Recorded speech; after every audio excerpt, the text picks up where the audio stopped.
Good afternoon. I'm Fred Kaiser, part of the Lodge Success Team with Michigan Masons. And I wanted to honor the Most Worshipful Grand Master's request by recording an example of a Masonic incident in my life that profoundly affected me. It's a story of Masonic grace that happened well over 20 years ago, back when I was a newly made Mason. My only son had decided that he wanted to make the military a career, and he earned an appointment to the United States Air Force Academy in Colorado Springs, Colorado.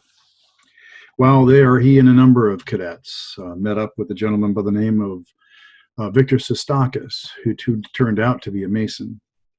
Now, Worshipful Brother Vic was a decorated war veteran, as it turned out. He had twice earned the Purple Heart, once from General Patton himself.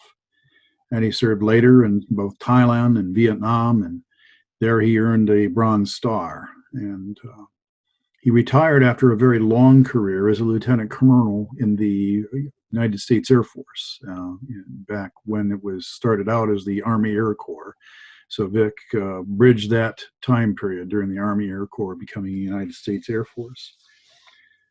And he, as it turned out, he was secretary of his lodge, Centurion Daylight Lodge, number 195. And also, it turned out in 1998, he had been granted or awarded the Colorado State Mason of the Year award. Yet he was one of the most humble and approachable men I think I ever knew. He was a legend in Masonic circles out there, but you would never know it.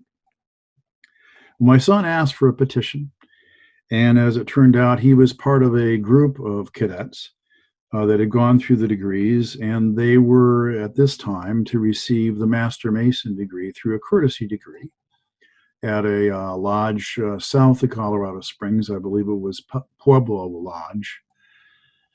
And Vic had encouraged me to make the trip out to witness my son's Master Mason. Now, I have to tell you that I was more than a little nervous, being a new Mason. Only a year or two after I had been master of my lodge. I had no standing, knew nothing about visiting a foreign jurisdiction. And as it turned out, I didn't need to be worried, but I didn't know that at the time.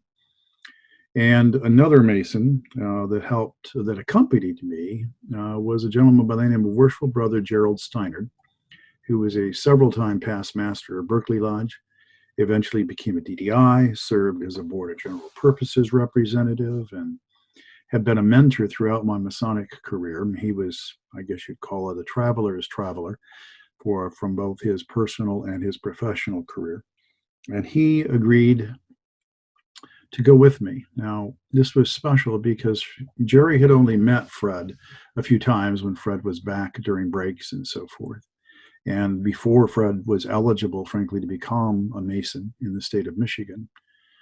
I believe the age at that time was still 21, and Fred was 19 or 20 years old when this occurred. But Jerry felt strongly enough about Fred and about me, and wanted to support me, that he spent his own time, he spent his own money to fly out there and help me through this, just as almost as much as Fred, knowing that I needed this support, and he could use his experience and how to conduct myself. So, as you can probably guess, the venerable Colorado Mason, Vic Sestakis, had arranged for me to actually be able to raise Fred during the second section of the Master Mason. Now, anybody who has been able to see his son join the fraternity, been able to sit in lodge with him, knows how incredibly special that is as a gift. It's something we cannot expect, and we can only celebrate when it occurs. And those of you who may have had the incredibly, even more rare honor of raising your son as a Master Mason know just how emotional that is and how meaningful that is. And I still get teary-eyed many times trying to tell the story.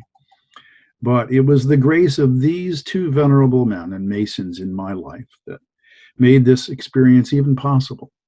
And it was one of the proudest experiences and moments in my Masonic career. I have to say, even more memorable and honorable than having served as Most Worshipful Grand Master. I will remember both of these men very fondly in my life for as long as I live, and every time that I get the opportunity to sit in lodge with my son, for they were the ones that made this Masonic experience even possible. So, thank you for your patience and for the honor of being able to tell this story to you. May God bless you and keep you safe in this time. I hope very soon to see you at an annual communication and perhaps even in your lodge. Thanks for the time.